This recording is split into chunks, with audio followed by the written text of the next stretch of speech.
예, 안녕하십니까. 윤석열 검찰총장에 대한 징계, 정직 2개월. 아마 빠르면 문재인이 오늘 안으로 재가를 할 것이다 라는 얘기가 나오고 있습니다. 청와대 발이죠.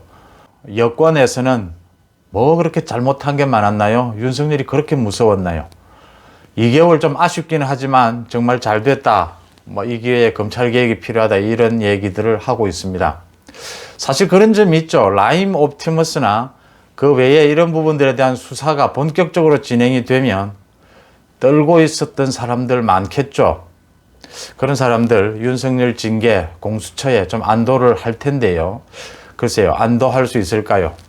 반가운 건 야권에서 주호영을 비롯한 많은 이 대선 후보들이 이제는 적극적으로 윤석열을 격려하고 윤석열을 위해서 국민들이 힘을 모아주라고 호소를 하고 이제 문재인 대통령을 공격하고 하는 모습이 좋습니다. 윤석열에 대해서 이제 좀 거리를 두려고 한다든지 그런 모습들은 없어져야 된다 이렇게 보입니다. 지난 11일이었죠. 문재인이 공공임대주택을 방문해서 13평에 가족 4명도 살겠네라고 해서 많은 비난을 받았죠. 그것과 관련해서 국민의힘의 김은혜 의원이 LH로부터 자료를 받았는데 대통령 방문 행사 그 쇼를 위해서 4억 5천만 원을 지출을 했다고 합니다. LH에서. 그 임대주택이 하자가 많아서 주민들의 불평이 많은데 대통령이 오니까 그 인테리어 공사 비용으로 4,290만 원을 썼고 그 행사 자체에 또 대통령이 가니까 4억 1천만 원을 썼다고 합니다. 김현미 국토부 전 장관, 변창흠 국토부 장관 내정자죠. 같이 갔는데 그 행사에 무려 4억 5천만 원을 썼다. 대통령 행사에 부분이 드러났습니다. 그 행사에서 문재인이 한 말, 거기에 지금 4명이 살 수 있나 살 수 없나 이 문제가 아니잖아요. 지금 전국적으로 집값이 집 가진 사람이나 집 없는 사람이나 모두가 고통스러워하고 있는데 거기에서 대통령이 가서 하는 말이 이제 내 집 가지려고 하지 말고 이제 임대주택도 좋다. 그 쇼를 하기 위해서 4,500만 원을 썼습니다. 거기에 대한 비판이 있자 청와대는 또 왜곡한다면서 눈을 부라렸습니다. 뭘 왜곡했는지 제대로 밝히지도 못하면서 말이죠.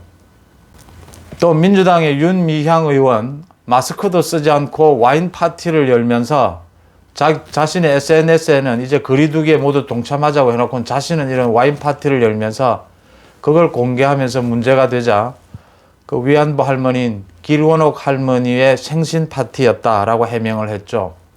근데 길원옥 할머니는 그 파티장에 있지도 않았습니다. 길원옥 할머니 가족 측은 생신이라고 윤미향으로부터 연락을 받은 바도 없고 기분이 보통 나쁘지 않은 게 아니다. 정말 기분 나쁘다. 한두 번 이용하고 한두 번 팔아먹는 게 아니다. 이랬습니다. 윤미향이가 지금 검찰에 기소되어 있는 것 중에 하나 사기죄는 이 길 할머니가 본인이 원치도 않는데 그걸 길 할머니에 나온 보조금을 기부하도록 사기를 쳐서 그 지금 사기죄 혐의로도 지금 올라가 있습니다. 이 윤미향의 위안부 할머니들을 앵벌이하고 위안부 활머니들을 이용해서 이렇게 돈을 버는 이런 파렴치가 드러났는데도 문재인은 그때 이 일로 시민단체의 활동이 위축돼서는 안 된다라고 했죠.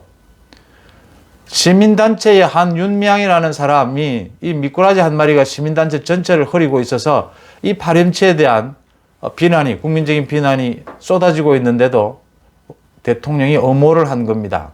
엉뚱한 논리로. 그 다음 조국 사태 또 넘어가죠. 조국의 그 파렴치가 다 드러나는데도 문재인은 마음에 빚이 있다 했습니다.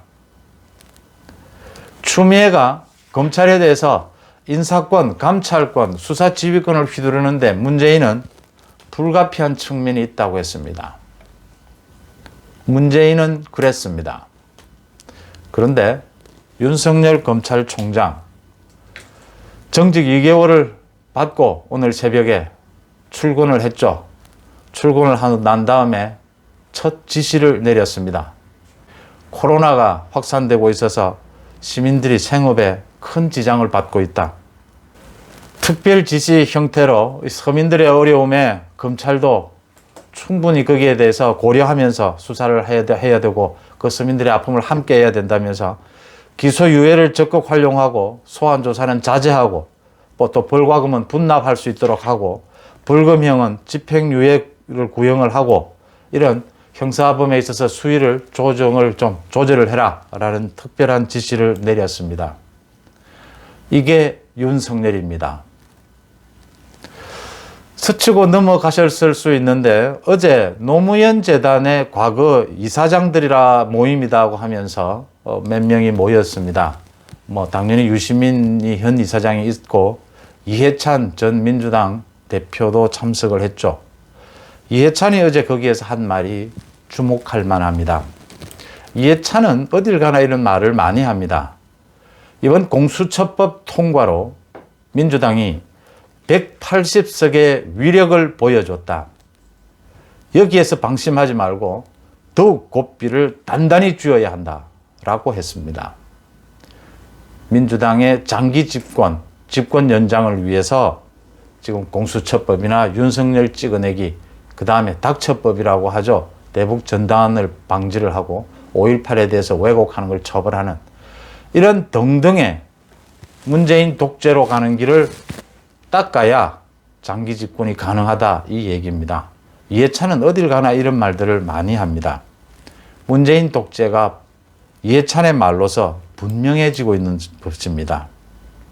앞으로 아마 문재인 정부는 이제 윤석열 찍어내기 공수처 설립에 이어서 이제 사법부 길들이기, 언론 길들이기에 나설 겁니다.